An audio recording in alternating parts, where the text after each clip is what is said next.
o mercado. Há 10 anos atrás, eu estive, mais de 10 anos atrás, num congresso e recebi palavras tremendas da parte de Deus. Inclusive, comprei um livro de um apóstolo chamado Edi Silvoso. Ele escreveu um livro chamado Ungido para os Negócios, um livro tremendo que fala sobre o evangelismo de mercado. Eu li esse livro há muito tempo atrás e ele teve um sentido para mim naquela época. Hoje ele está fazendo um sentido totalmente diferente. Ampliou muito mais o significado desse livro hoje. Eu dei esse livro para um pastor ler, que passou para o apóstolo Eliezer esse livro. Ele já leu 3 vezes. E quando ele comentou comigo, abriu meu entendimento. Algumas coisas eu estou lendo de novo. E Deus me fez ver algumas coisas novas. Inclusive a respeito do mais um, que nós muitas das vezes, às vezes até achamos difícil de ganhar mais um para Jesus. Mas o mais um está lá no mercado. O mais um está lá no mercado. Eu queria compartilhar um pouquinho sobre isso, mas antes eu quero ler na Bíblia. Ninguém melhor do que Jesus para tratar desse assunto. Não vou ler toda a história, vocês conhecem a história da mulher samaritana. Mas quero ler apenas alguns versículos aqui, a partir do verso 31 até o 38, onde a Bíblia diz: nesse inteirinho os discípulos lhe rogavam, dizendo: mestre, come. Vocês lembram que os discípulos foram buscar comida. A barriga deles tinha roncado, então saiu 12 machos para comprar marmita. 12 homens, estavam com tanta fome que ninguém ficou esperando. Jesus estava tão desinteressado da comida, que eles falaram: deixa o mestre aí, a gente vai comer, porque se esperar por ele, a gente vai só jantar hoje, talvez nem jante ainda hoje. Então eles chegaram do almoço, almoçaram lá no Estrela, sabe lá onde? Chegaram do almoço, ele trouxeram a marmita para Jesus. E eles estão falando: come, Jesus. A comida está boa. Nós estivemos no restaurante da Dona Maria lá, estava maravilhoso, e trouxemos a sua marmita.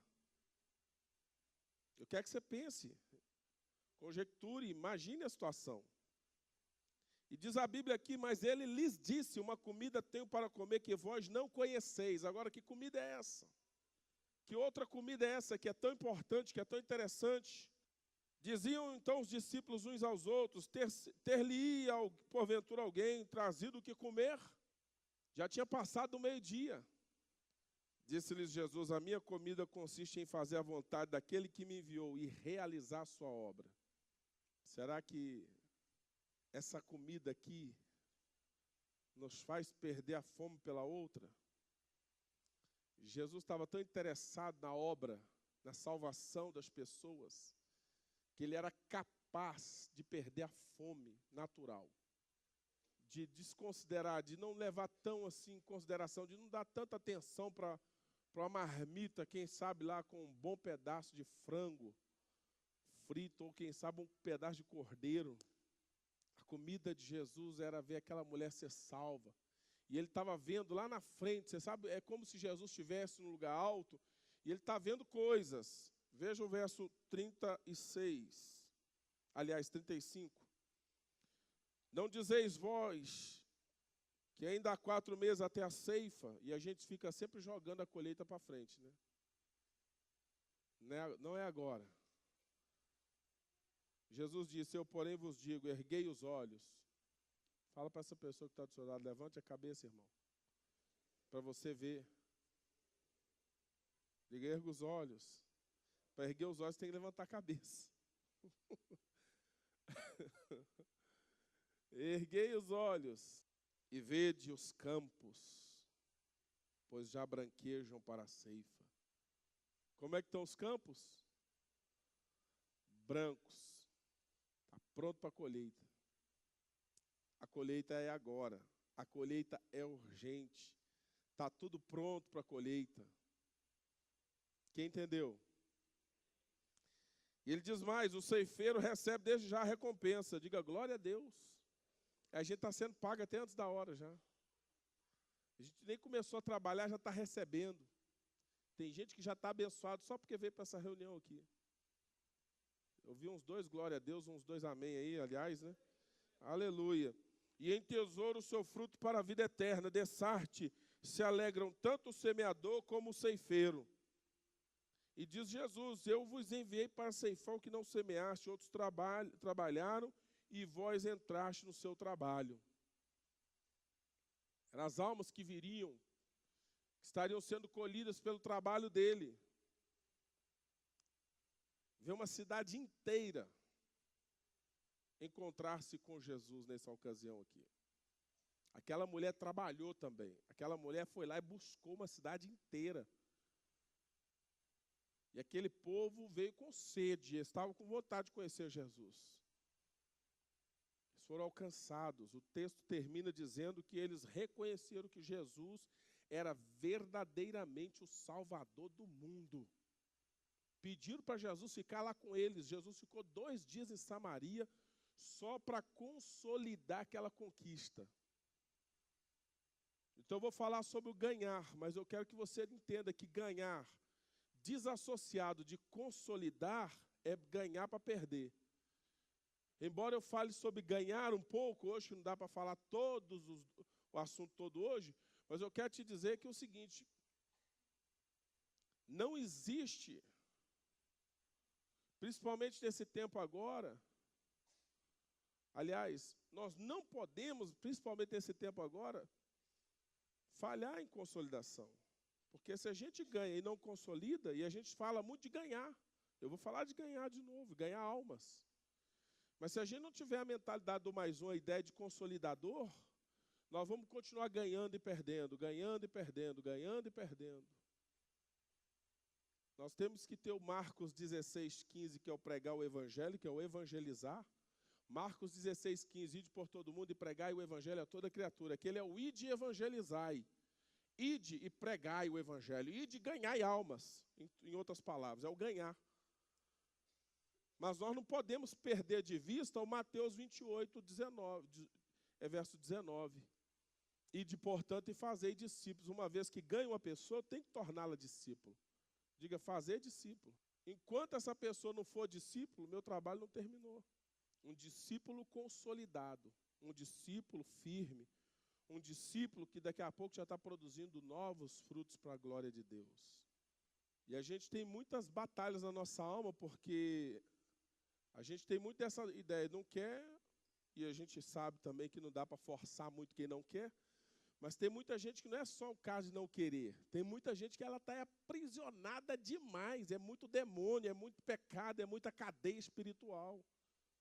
E muitas das vezes, por causa de um trabalho que aquela pessoa nos dá, nós entendemos que esse fulano não quer nada. E quem não quer, eu não quero também. Eu não quero me dar o trabalho, não quero perder o meu tempo. Só que a gente está lidando com uma geração que está muito encapetada. Está muito endemoniada, está muito enfeitiçada, muito encantada. Os acessos aos pecados, às maldições de hoje, não é igual quando eu era menino, não. Hoje a coisa está muito pior. E a gente vai precisar ter misericórdia dessa turma aí, paciência com esse pessoal. Até porque a maior culpa é nossa. Uma grande parte, é claro, gente, escuta isso. Cada ser humano é responsável pela sua própria alma perante Deus. Cada ser humano. No entanto, dentro do entendimento missionário de cada um de nós, também somos responsáveis por esse rebanho, por essas almas. Sim ou não? Nesse aspecto, a nossa responsabilidade é não admitir a perda, não admitir o diabo levar essas almas. Nós não podemos deixar o inimigo prevalecer. Não podemos, nós temos que lutar para essas vidas. Tem gente que realmente, tem pessoas, tem alguns casos, realmente que a pessoa demonstrou que ela não quer. E cabe a nós deixarmos esta pessoa ter as suas experiências.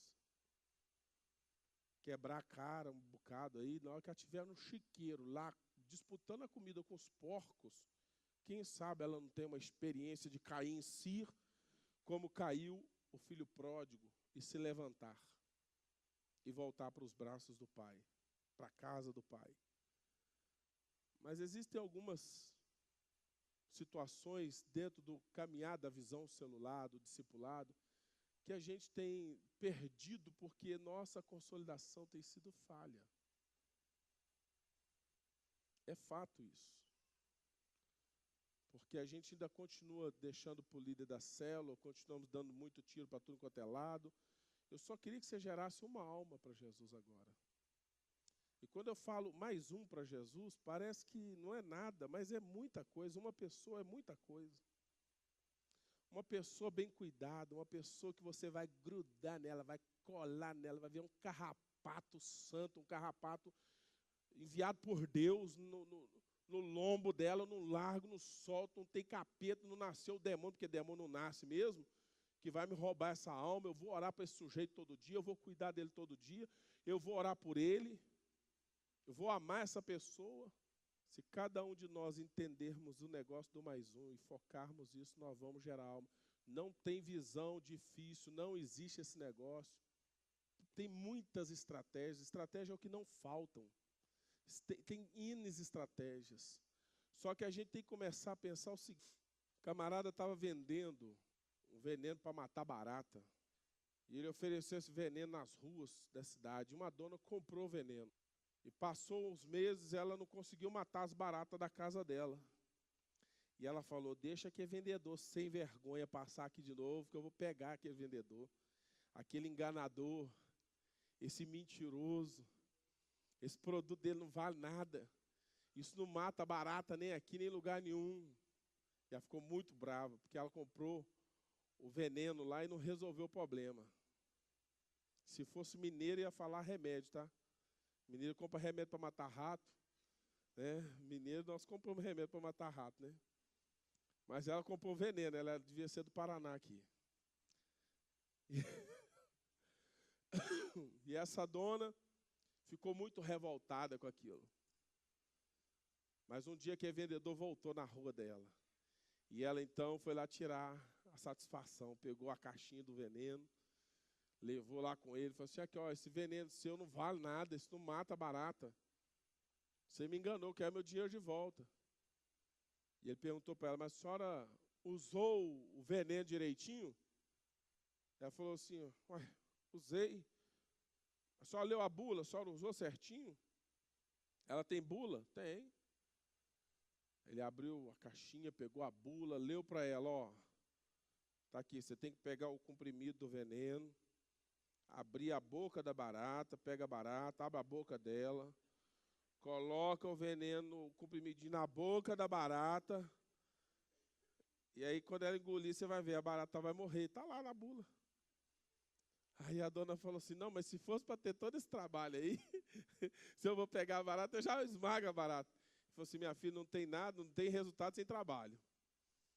A moral da conversa, que essa conversa tem moral, dessa história: não existe resultado nenhum sem esforço. O método dele funcionava também, mas tinha um trabalho, tinha todo um trabalho para ser feito. Então, toda a visão, ela tem seu resultado. Nós só precisamos trabalhar. Que complicação tem essa? Que é complicação? Irmãos, eu estudo a visão celular há anos. No início da visão, falava-se de uma consolidação, parecia que a igreja era um telemarketing, a consolidação feita pelos escritórios das igrejas. E teve igreja que gastou um dinheirão montando o escritório para ligar da igreja. Em 24 horas a pessoa recebeu uma ligação do escritório da igreja: meu querido, estamos entrando em contato porque você veio à nossa igreja, entregou a vida para Jesus, queremos saber como você está, foi bom receber a sua visita e você preencheu a ficha da decisão, você aceitou Jesus como seu único Senhor e Salvador, parabéns pela decisão que você tomou, foi a decisão mais importante da sua vida, e como é que você está e tal. Mas aquela pessoa ali só ficava no telefone. Depois foi ampliando, tinha uma equipe que visitava esse pessoal. Uma equipe da igreja, uma equipe de consolidador que visitava. Só que aquela equipe que ia visitar, ninguém nem conhecia aquela pessoa. Eram pessoas que não tinham relacionamento.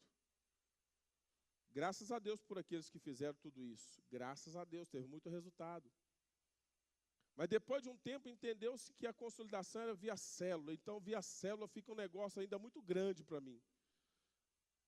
Porque via célula, mas na mão de quem? Na responsabilidade de quem? Então o pessoal ganhava alma e jogava. Ô líder, está aqui mais um, trouxe mais um para a célula. E aí, vai cuidando, e o líder finge que está cuidando, e vai entrando e vai saindo. Eu posso estar errado. Mas eu ainda tenho pensado que ninguém pode cuidar melhor do que a pessoa que gera. Você daria o seu filho, sua filha para outros cuidar para você? Pergunto para os pais aqui se deixaria os filhos para outro cuidar. E se a gente tiver o conceito de paternidade espiritual, eu não estou te pedindo para você ler a Bíblia toda para a pessoa. Eu estou pedindo para você ajudar essa pessoa a vir para a igreja. Como que o mais um não vem para o culto de domingo à noite? Eu vou te dar uma comida só para a semana inteira. Vamos ver se alguém aqui vai ficar feliz. Você comeu uma vez só na semana. A pessoa vai na célula, se alimenta lá na célula da palavra e fica o resto da semana inteira sem vir para o culto. Como é que esse menino na fé vai crescer? Como é que essa criança em Cristo vai crescer espiritualmente? Se ela só se alimenta no dia que vai na célula, não vem para o culto quinta, não vem para o culto domingo, não interage com o corpo, com a igreja, essa pessoa está raquítica espiritualmente. Quando você convidar o povo para vir para a igreja, o líder tem que fazer isso. O líder de célula precisa estar de olho como um pastor. A Bíblia fala para cuidar bem do rebanho. Cada célula é um pequeno rebanho. E o líder de célula é, de fato, um pastor daquele rebanho. Você não é dono do rebanho, mas é um pastor que está ali para cuidar. É uma extensão, aqui na igreja, no caso, é uma extensão do meu braço, do meu pastoreio, cada um de vocês. Você foi levantado para a gente multiplicar a liderança, que a gente não está com mentalidade de tradicionalismo. Nós estamos com a mente de Jesus. Jesus também levantou os 12 para ajudar a cuidar. E como cuidador, se eu estou liderando a célula, fulano, não te vi domingo na igreja. Porque eu não te vi, como é que você está? Eu tenho que me preocupar com essa pessoa. Você não está cuidando para você. Você está cuidando é para Deus, e Deus vai te pedir conta. Deus vai pedir conta. Ah, eu tenho medo de falar, apóstolo, eu tenho sem jeito, né? Você precisa orar mais. Isso representa amor, isso fala de cuidado. Domingo começou o culto, eu estava preocupado. Vi muita cadeira vazia, daqui a pouco fui dando desespero. Depois eu vi que encheu tudo aqui. Mas nós temos que cobrar a presença desse povo no culto. Preste bem atenção, a célula não é toda a igreja. A célula é só uma parte do projeto da igreja. Os discípulos em Atos dos Apóstolos estavam nas casas e no templo, todos os dias. De casa em casa e no templo. Não é só na casa. Amém? Domingo eu vou pregar uma mensagem daquela. Vou mostrar por que as pessoas, um dos motivos por que as pessoas perdem os cultos da igreja, por que tem tanta gente que perde os cultos. Vou mostrar um dos motivos. A falta de revelação é tão séria nisso, porque na Bíblia, quando Deus chama o povo para o culto na Bíblia, a palavra lá no hebraico é convocação. É o kahal, em hebraico, kahal. E é uma convocação, a ideia de convocação lá é que Deus chama a pessoa pelo nome. Por que no Antigo Testamento quem não ia para as festas bíblicas, quem não comparecia nas chamadas de Deus, nas santas convocações do Senhor, Deus falou, elimina do povo. Por que no Antigo Testamento o cabra no dia do sábado do Senhor era dia de culto? E ele não fosse para o culto para ver. O primeiro que transgrediu foi trabalhar, sabe que Deus mandou fazer? O Moisés não sabia o que era para fazer ainda, foi perguntar para Deus. Deus falou, leva ele lá fora do arraial e mete pedra nele. Mata esse sujeito. Você sabe por que Deus mandou matar, Karen? Porque ninguém desrespeita o rei. Isso era uma desonra, é uma ofensa. É desonra, é ofensa, é rebelião à autoridade de Deus, é desobediência ao mandamento. Deus deu uma ordem. Eu estou preocupado com essa geração que faz rodízio de culto. Esse povo não vai morar no céu. É rodízio de célula, é rodízio de culto. Essas pessoas não são nascidas de novo, não tem lógica isso. Porque eu sou homem de Deus, pastor, há muitos anos, eu não perco culto. Nem quando eu saio de férias, eu só saio de férias para dentro de igreja também. Eu não perco culto, eu não sei o que é isso. Eu não sei o domingo que eu deixei de vir para a igreja. Não tem esse domingo. Não existe na minha história de mais de 20 anos de fé. Eu não conheço o domingo que eu não fui para o culto. Parece brincadeira que eu estou falando, mas é extremamente sério e verdadeiro. Eu estou aqui, na base de remédio, garganta mal, às vezes vem para tossir, peito doendo. Não tem. Fui fazer um discipulado com o William na casa dele ontem, que foi talvez um dos discipulados mais difíceis para mim, que eu estava muito mal. Muito mal. E o nariz horrivelmente coriza doido. Eu estava lá, cabeça doendo. E não passei nada de ruim para eles não, viu? É um negócio muito sério. Eu vou pregar domingo sobre isso. Vocês vão ver o nível de revelação. Vai ser muito forte. Muito forte. Tem gente que está tão madura espiritualmente falando, entre milhões de aspas, está tão maduro eu não preciso estar na igreja para ser santo. Eu não preciso estar no culto da igreja, porque não é só quem está lá que é de Deus que é santo, não. Essa conversa mole. Isso é conversa de gente carnal, que perdeu o entendimento, aliás, nunca teve, do privilégio que está na casa de Deus. Você lembra que Jesus contou uma parábola? Que o rei fez uma convocação para uma festa, convidou o pessoal, só que a palavra lá, a tradução do grego saiu a palavra de convite. Só que a palavra lá, ela é a palavra grega que no hebraico é kahal, que significa Deus convocou aquelas pessoas para estar na boda dele.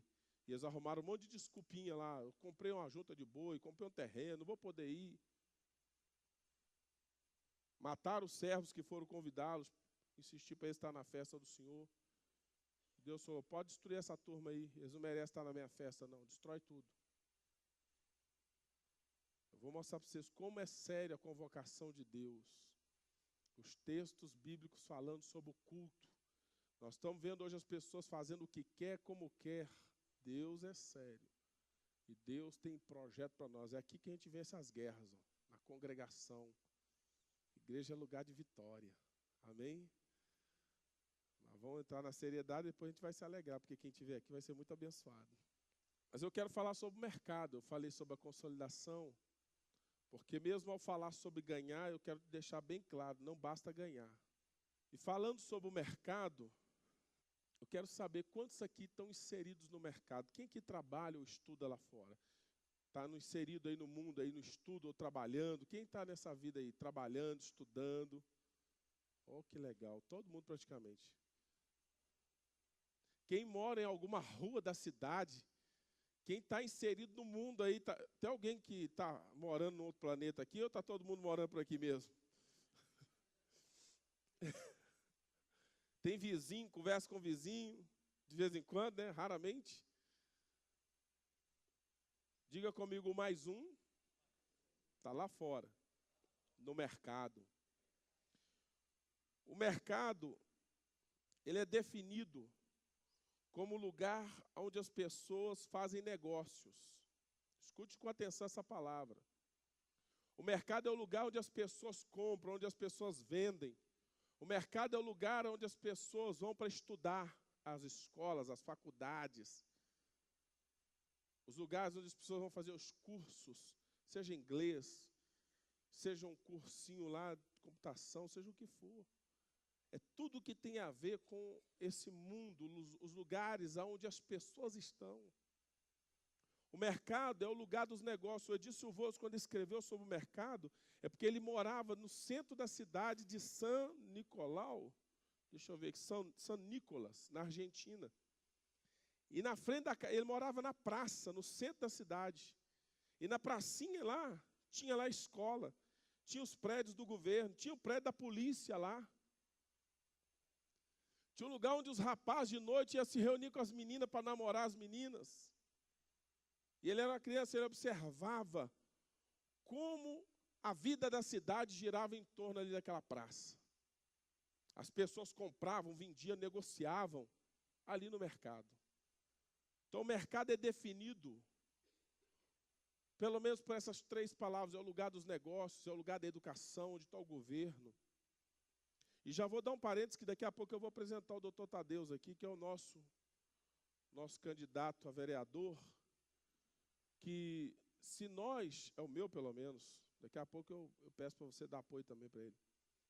Se nós não colocarmos pessoas de influência lá, o diabo vai colocar no mercado. Se nós não colocarmos, se nós não tivermos influência lá e não ganharmos almas que estão lá também, essas almas estão debaixo de algum senhorio. A igreja se fechou tanto no templo hoje que ela não atinge muito mais a sociedade. A maior parte de nós aqui, principalmente pastor, só lida com crente, não tem contato com pessoas ímpias. Não conhece pecador, não conhece ímpio. Mas o mundo continua, o estoque de perdidos continua cheio, sim ou não? Onde é que essas pessoas estão? Dentro da igreja? Não, estão no mercado. Você tromba com elas todo dia. 3 lugares onde normalmente nós encontraríamos Jesus. Vocês aqui primeiro. Quem vai falar aqui? Um lugar só para vocês aqui. Quem se arrisca? 3 lugares onde normalmente você encontraria Jesus. Só pode falar um aqui. Quem vai se arriscar? No templo. Bom. Realmente, Jesus sempre estava no templo. Ele amava a casa do Pai. Numa das suas defesas, quando ele foi acusado pelos fariseus, a respeito do que ele ensinava, aliás, interrogado pelos fariseus a respeito da sua doutrina, já próximo da sua morte, quando Caifás e o Sinédrio o interrogou sobre os seus ensinamentos, ele falou: eu falei francamente e abertamente a todos. Eu estava todo dia no templo. Eu não escondi nada. Vai perguntar para o pessoal que ouvia lá, vocês ouviam. Eu não falei nada às ocultas, eu falei francamente e abertamente. E ele diz lá, continuamente, todos os dias, no templo. E Jesus amava a casa de Deus. Eu não sei porque que tem um movimento aí dizendo que não precisa de igreja. Porque desde pequeno, quando for procurar ele, vocês não sabiam que eu tinha que estar na casa do meu pai? Tinha 3 dias que ele estava na casa do pai, o pai dele e a mãe dele procurando. Segundo lugar onde nós poderíamos achar Jesus, vamos lá. Não, aqui primeiro, deixa aqui, ó, nas casas. Boa, boa, boa, boa. O Evangelho de Marcos, que foi o primeiro evangelho a ser escrito, é chamado também de fonte M para os jovens teólogos aí. O primeiro evangelho. Evangelho de Marcos, o sobrinho de Barnabé, que inclusive era de uma família muito rica. Foi boa essa aí? Fonte M.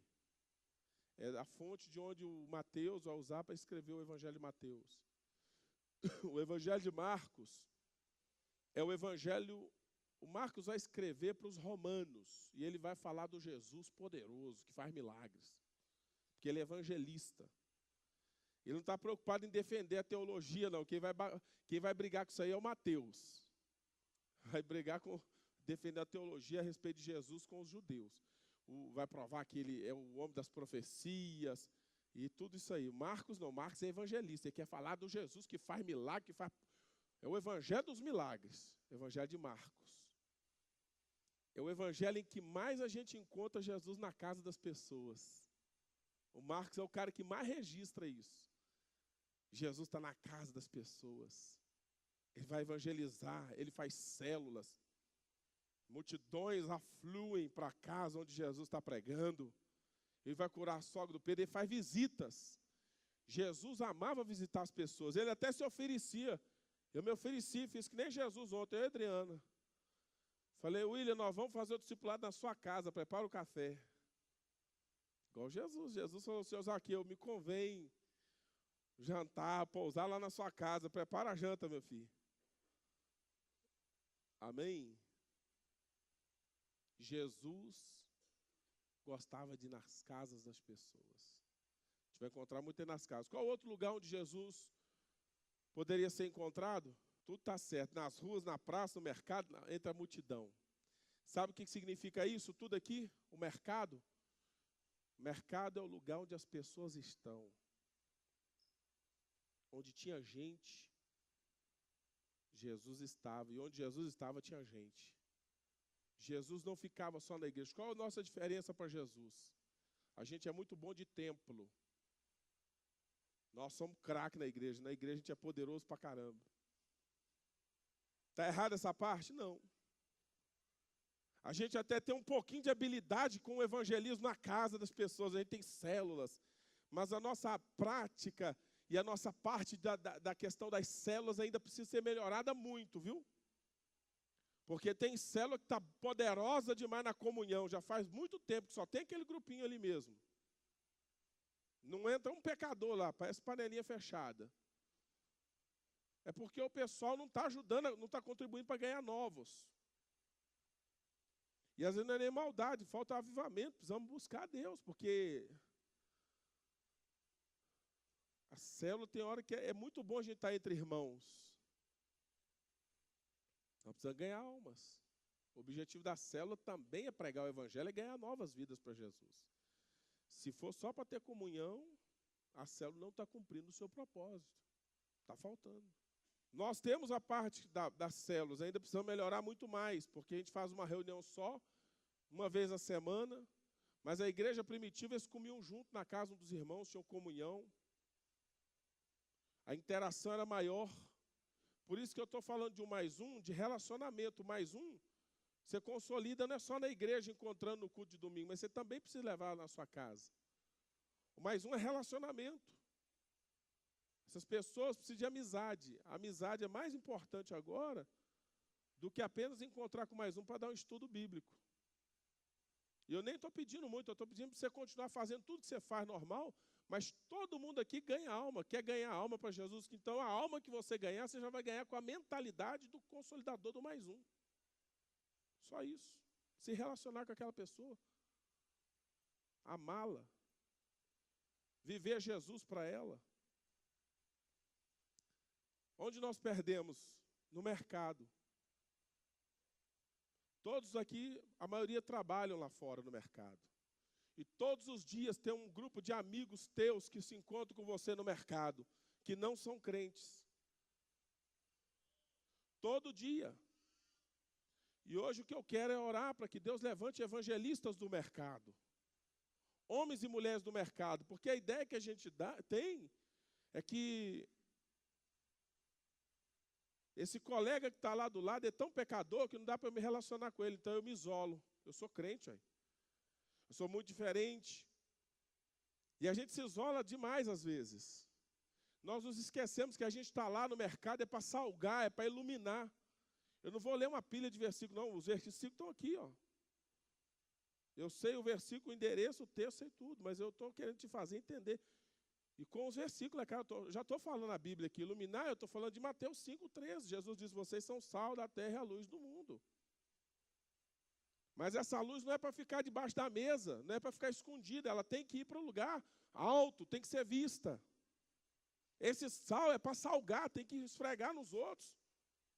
Todo mundo aqui tem um bocado de colega não crente, companheiros de trabalho.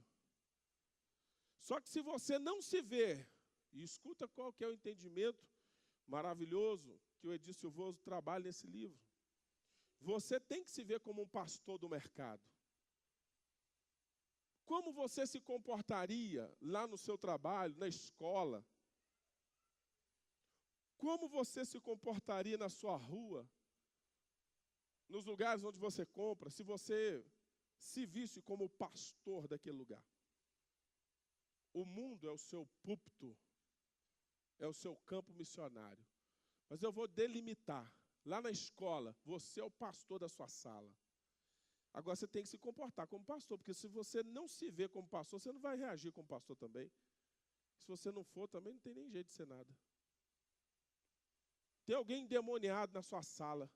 Rapaz, sai fora todo mundo, eu sou o pastor dessa sala aqui, esse demônio é meu, como diz o outro. É meu no sentido que eu vou catar esse bicho hoje e vou resolver. Que história é essa se você ficar endemoniando os outros dentro da minha sala aqui, na minha igreja aqui? Isso aqui é minha igreja, em Deus. Eu sou o pastor dessa sala, demônio. Você é doido, kamikaze? Rapa fora, vaza dessa alma. Essa alma é minha, em Deus. Eu tomei para Jesus. Como que pode? No mercado as pessoas estão se separando lá do seu lado. Pessoas estão com problema no casamento. Às vezes falam com você. E você está querendo ganhar alma longe. E a pessoa está gemendo do seu lado. É o tonhonhon. Ó, briguei com a minha mulher hoje. E você é o pastor dela. Ele não sabe, mas você sabe. Você está com problema no casamento? Pois eu vou começar a orar por você essa noite sobre essa questão, viu? O meu Deus há de restaurar sua casa, sua família, seu casamento. O cara vai tomar um susto. Ele achou que tinha que ir lá na igreja para ver o pastor está lá no mercado. Tinha uma menininha que ela entendeu muito bem isso. Ela foi levada como cativa, como escrava. E ela era uma menininha. Na casa do homem mais poderoso da Síria, abaixo do rei. O Naamã, chefe do exército. Primeiro-ministro da guerra. Mas a menininha não estava se vendo como escrava lá. Ela era um agente secreto do reino de Deus lá. Secreto nada, que ela não se escondeu, né? Eu só não sabia que ela era agente do reino. Então, quando ela viu o leproso na mão, um cara poderoso pra caramba, mas dentro de casa, a lepra apareceu. Não tem como esconder o tempo todo. Dentro de casa, aquele homem que escondia de todo mundo que era leproso, dentro de casa não dá para esconder. E a menina viu que ele era leproso. Diz para a mulher dele, se ele tivesse agora lá em Samaria, se ele fosse agora diante do rei, do profeta que está em Samaria, o homem de Deus lá, esse homem ia ficar limpo. Ele ouviu a conversa. Mexeu com ele, foi falar com o rei, pedir liberação. O que aconteceu com o Naamã no final da história? Ele se converteu. Ele se converteu. Reconheceu o Deus de Israel como único Deus. Fruto de quem? Quem ganhou para Jesus? A menininha que estava inserida no mercado. Ela era empregada lá, mas ela ganhava alma. Então os empregados estão faltando ganhar alma para Jesus. Pregar para o patrão. Por que você acha que Deus te colocou no trabalho que você está? Só para ganhar dinheiro? Muita gente acha que sim. Ganhei um emprego para ter minha renda, meu sustento, meu salário, comida em casa, pagar as contas. Será que foi só para isso que Deus te colocou nessa empresa? Deus te colocou aí com um propósito maior do que isso. E a segunda coisa que eu quero que você faça, você precisa ver aquela pessoa como o teu discípulo em potencial. Então, a primeira visão, você precisa se ver como um pastor do mercado. Segundo lugar, você precisa ver as pessoas do mercado como o teu rebanho, como o teu discípulo em potencial. Porque tudo começa com a visão. Se a gente não vê, a gente não reage de acordo com a visão. A gente continua sendo apenas empregado do sistema. Por que tem tanto crente que está há anos na mesma empresa, nunca ganhou uma alma para Jesus? Aí qual que é a nossa ideia de evangelismo? Eu já fiz muito esse tipo de evangelismo. Não está errado, só não é tão eficiente. Ele só não é eficaz. Mas eu já fiz muito. Fiz muito mesmo. E eu vou te contar como é que a gente trabalha. Ou como a gente faz. Antigamente, fazia muito mais. Dia de domingo à tarde, eu reunia a equipe de evangelismo da igreja. Tinha uma equipe de evangelismo. A gente saía com um monte de folheto carimbado. Biblinha na mão, todo mundo feliz, já tinha orado. Domingo, 3 horas da tarde, vamos visitar. Vamos entregar folheto, vamos convidar o povo para a igreja. Agora se coloca no lugar daquele ímpio. Pensa como o ímpio pensa agora. Aquele cara que trabalhou de segunda a sábado. O domingo é o dia sagrado dele, do descanso dele. Ele está vendo lá o tela quente de tarde, ou tela não sei o que lá, domingo de tarde, e o super-homem está quase indo salvar a Lois Lane, que vai pular da cerquinha lá. Aí bate na porta dele. O crente, todo feliz da vida, animado, está orando, está confiante, vou ganhar alma para Jesus, está certo, está errado. E o cara sai de lá na hora que o negócio vai ficar bom lá no filme. O super-homem já está indo lá salvar a Lois. Ele, poxa vida, o cara está chamando lá na minha porta. Ele está deitado no sofá dele, comeu aqui frango quase inteiro. A barriga dele está pesada, está com o olho aberto, outro fechado, ele queria dormir. Pensa bem. E o irmãozinho todo animado, sol quente, né? Em alguns lugares, outros lugares fazendo frio, né? Na porta dele, querendo evangelizar alguém. E o irmãozinho que é evangelista, agora volta para o irmãozinho, pensa como o irmãozinho pensa. Eu fazia isso demais. O folheto é só um argumento. O folheto é só a isca para você puxar a conversa. Você entrega o folheto, mas se der uma brecha, inicia um papo. Não é assim? E você fica pensando, como é que eu vou fazer para evangelizar esse cara em 5 minutos, no máximo 10? Você já está tudo preparado. O sujeito, vamos para lá, educadamente vai te atender. Você lá do portão fala assim, só aceita o folheto, e ele, para não ser deselegante, vou lá pegar esse folheto, esse camarada, tá? Pega o folheto e você fala, senhor, tem um minuto? E ele pensa. A cabeça dele está lá no Super-Homem Calóis. O ramo saindo lá daquela toleira de lama lá. E ele pensando, poxa, esse cara quer tirar minha tarde. Aí você começa, porque Deus amou o mundo de tal maneira, sabia? Jesus tem um propósito na sua vida, seu pecador miserável. E o cara não está nem aí, tá? Olha lá. Tem fruto desse trabalho? Tem, gente. Graças a Deus tem. Teve gente que o Espírito Santo operou ali, usou aqueles evangelistas, ganharam aquelas almas para Jesus. Tem muitas almas? Tem. Mas aquele camarada está ali, nunca te viu na vida, não te conhece. Está se sentindo invadido no domingão dele. O que é mais fácil? Fazer esse tipo de trabalho aí ou você entender que você é um pastor no mercado, no lugar onde você está, na escola, no trabalho, onde quer que seja. E como pastor do mercado, ver as pessoas do modo correto. É meu rebanho, são as minhas ovelhas. Eu estou nesse lugar aqui, não é só para ganhar dinheiro, eu estou aqui porque Deus me abriu essa porta para ser um canal da salvação para essas pessoas. Isaías 49:6. É pouco você ser apenas o meu servo, Deus diz para Isaías. Eu te dei para ser a minha salvação neste lugar. Um canal da minha salvação, para ser a minha luz. E agora você que entendeu que essa pessoa que está ali é um discípulo em potencial, o que você faz? Como é que a gente vai ganhar essa geração para Jesus? Eu vou orar para esse cara todo dia. Como é que a porta da oportunidade vai se abrir? Primeiro, orando. Tem como ganhar uma sem oração. Então você pega o cartão e coloca o nome dele lá. Seu colega de trabalho, o mais um do mercado. Começa a orar por ele. Água mole e pedra dura, tanto bate até que fuja, já diz o ditado. Oração quebranta qualquer coração de pedra. E vai orando, Deus me dá oportunidade, Deus me dá... Porque se você não fizer isso, é porque você não se sente o pastor do lugar. Mas quando você tem a mentalidade, poxa vida, eu entendi, apóstolo, a mensagem entrou. Eu sou um pastor do mercado, meu rebanho, que é povo ali onde eu estou trabalhando. Quem está no meu setor é meu, em nome de Jesus, não abro mão, não perco. Deus vai me dar. E agora você começa a orar por aquelas almas, nome por nome. Você descobre o nome, você começa a orar. Se tem uma situação que você está vendo uma necessidade, um problema, você começa a interceder por aquela pessoa. Estou orando por você, para Deus te ajudar nesse negócio aí, viu? Eu levei o teu nome na nossa célula lá, nós estamos orando, viu? Deus vai fazer a obra, viu, querido? Você está mostrando amor, você está mostrando misericórdia, você está tendo compaixão. O dia que você convidar esse cara para vir para a célula, ele vai se sentir um devedor. 9 meses orando por ela. Cris trabalhava na mesma sala, ficou 9 meses orando por ela. Pastora Gisele.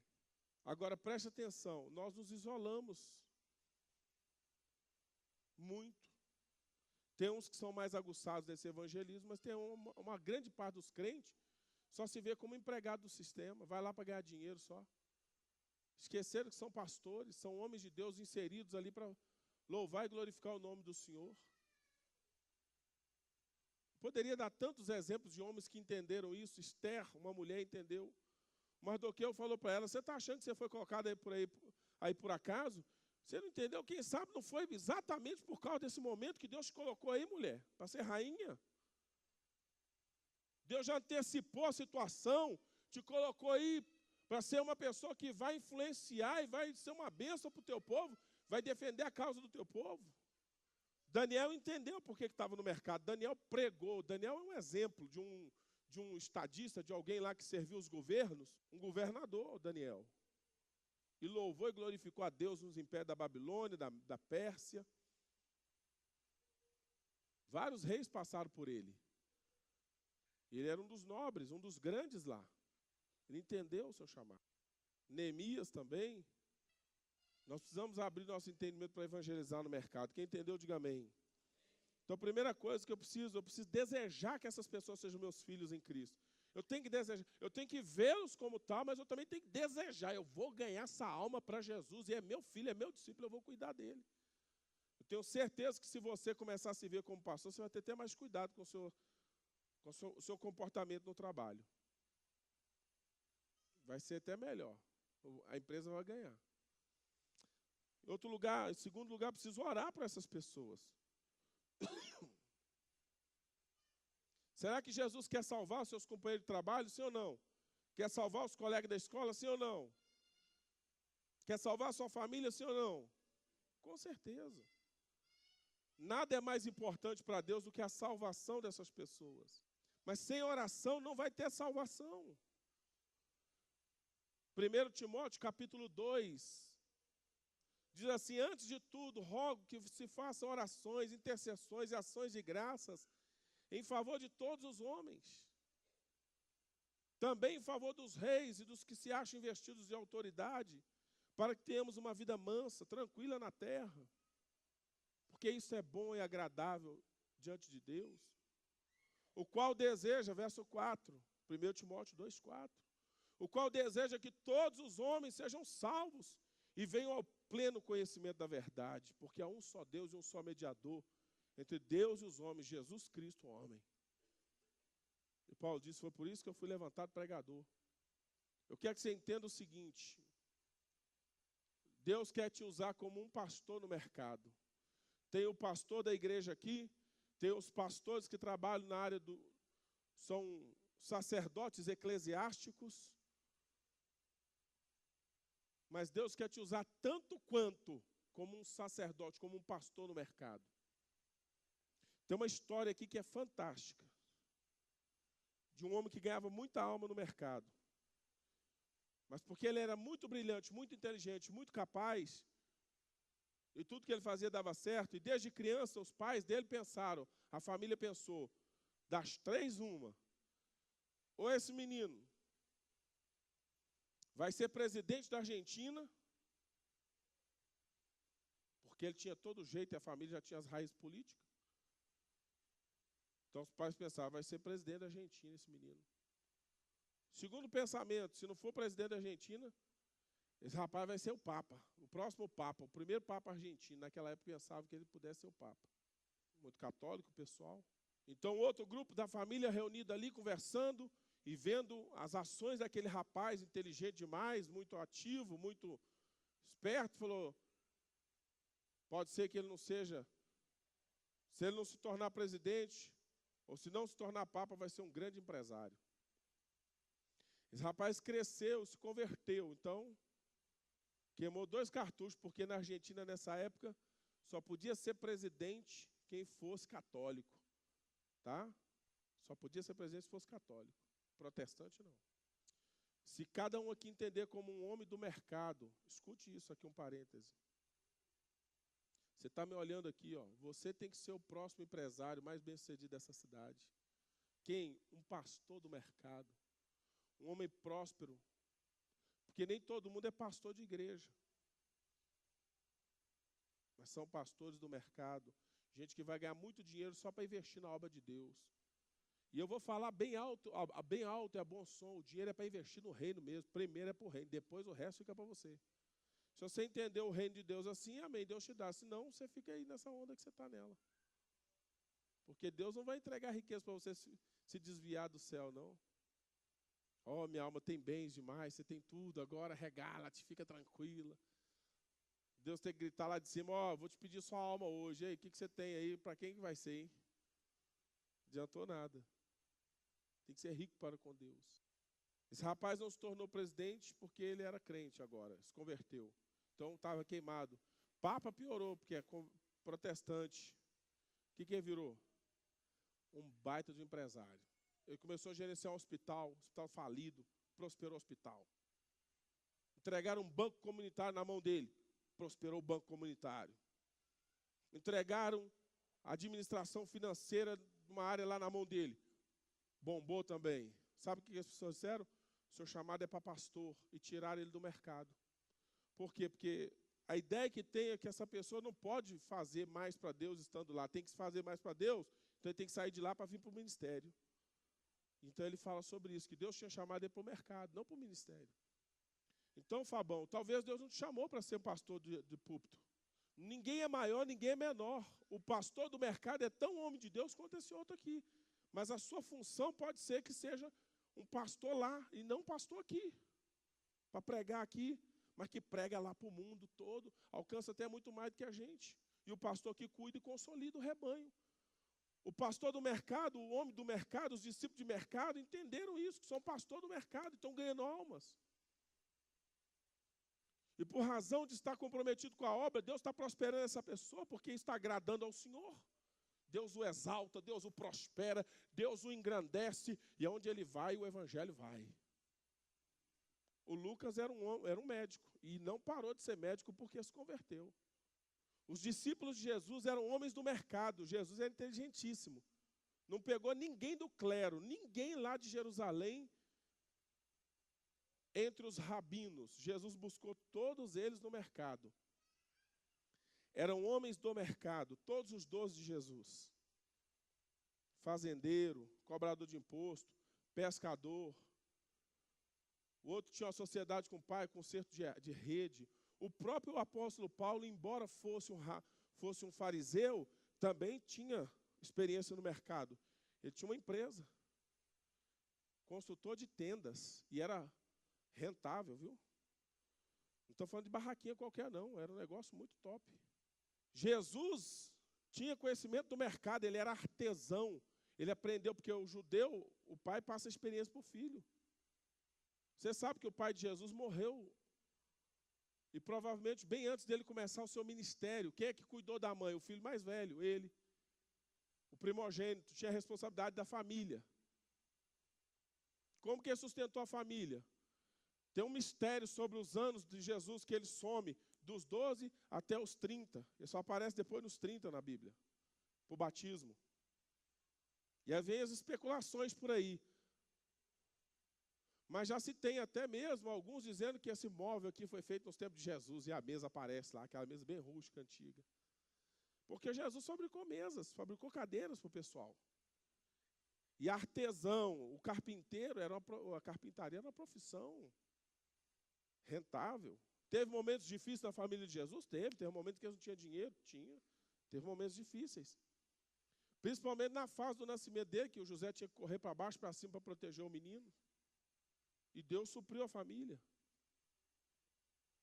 Mas Jesus tinha uma profissão. Ele era um homem do mercado, ele sabia comprar, vender, negociar, fabricar. Homem de dores, homem de trabalho, mão calejada, fortão. Não era um judeu franzino, não. Um homem treinado, um homem de trabalho, um homem de dores, diz a Bíblia, um homem de luta. Homem de luta. Talvez um morenão que deu uma aria assim, ó. Certamente. Acredita-se alguns? Amém, gente? Vocês estão aqui ainda? Então, quando Jesus foi buscar os 12, onde ele foi buscar o Pedro? Onde que o Pedro estava? Pescando lá, tinha acabado de trabalhar a noite toda, entrou no barco do camarada, levou para pescar, ensinou ele a pescar direitinho. Ninguém pegou peixe naquela noite. Quem pegou peixe ali? Só o Pedro e o pessoal que ele compartilhou os peixes nos outros barcos. Certamente fez uma boa venda, levou bastante dinheiro para casa. Amém? E já se tornou discípulo. Mateus era um cara tão interessante no mercado, no negócio, era cobrador. Jesus foi no escritório dele, puxou ele para a obra. Que o primeiro churrasco que ele fez tinha um bocado de cobrador de imposto lá, para saber o que aconteceu. E Jesus pregou para aquela turma ali. Então, assim, Jesus levantou os 12 dele, tudo na Galileia, no mercado, onde ele morava, onde ele vivia. Ele viveu a maior parte do ministério dele na Galileia. Galileia dos gentios, lugar de muita treva, lá ele levantou os 12. Eu vou fechar essa palavra aqui, que ela é longa. Mas, ó, o mais um nós vamos gerar, gente, é desse modo, é tendo essas visões corretas. É nos vendo como pastor, é vendo esse povo como meu discípulo em potencial e reagindo, orando para essa turma para se converter, se aproximando para se relacionar com ele. Tem hora que ele vai falar palavrão, você sai fora, não entra na conversa. Porque esse homem na Argentina, ele tinha contato com os pecadores. Às vezes os caras estavam tudo fumando, ele conta a história dele no livro. Mas ele estava lá pregando o evangelho para eles, ganhando alma para Jesus. Ele levava muitas almas para a igreja. E é impressionante, já tem uns dias que eu estou lendo isso aqui para falar para vocês. E eu ouvi uma pequena palavra do Eibe falando sobre isso aqui, ó, mesma coisa, interessante ou não? Pastor Eibe da igreja do MDA, falando do mesmo assunto. Eu não sabia disso. E ele estava falando sobre o ministro do mercado. Interessante? Quero dizer para vocês que nós precisamos influenciar lá fora. Influenciar o mundo. Por que Deus quer levantar o doutor Tadeus como homem de Deus lá? Porque ele precisa ganhar alma lá. Influenciar esses homens para Deus. Queria convidar o senhor para vir aqui rapidinho, por favor. O doutor Tadeus é um homem de Deus, é um pastor, é um servo do Senhor de muitos anos. Alguém, por favor, providencia para mim esse microfone aqui.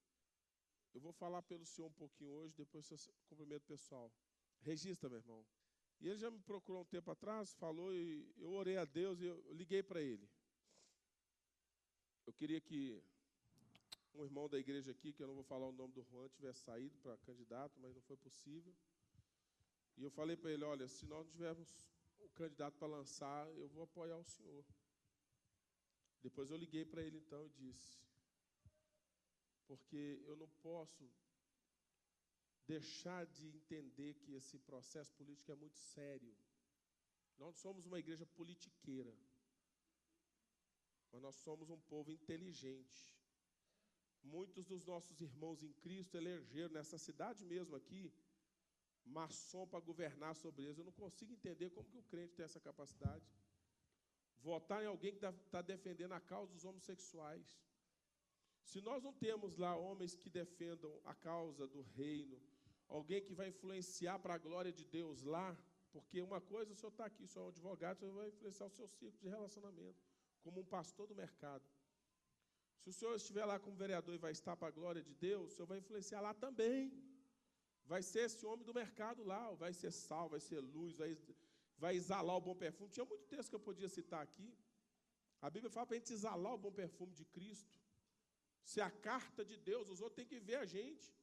Então, se o Senhor concede essa vitória, e eu creio que vai conceder, ele vai ser esse sal, essa luz, um instrumento na mão de Deus lá. E o justo tem que estar em todos os setores, irmãos. Eu quero que você que está me ouvindo aqui, e amanhã depois esteja no setor empresarial, porque uma coisa é a gente ganhar um empresário. Aqui parece que tem muito tribo, né, nessa cidade aqui. O pessoal rico, às vezes, não quer vir na igreja mais simples. Então, eu estou fazendo o meu discípulo ficar rico. Acabou a conversa. Vai ficar todo mundo rico e está resolvido. Todo mundo próspero. Os maiores investidores da obra de Deus vai estar aqui nessa igreja, em ponto final. Amém, gente? Eu quero ter para dar para Deus, eu quero que você tenha para dar para o reino de Deus.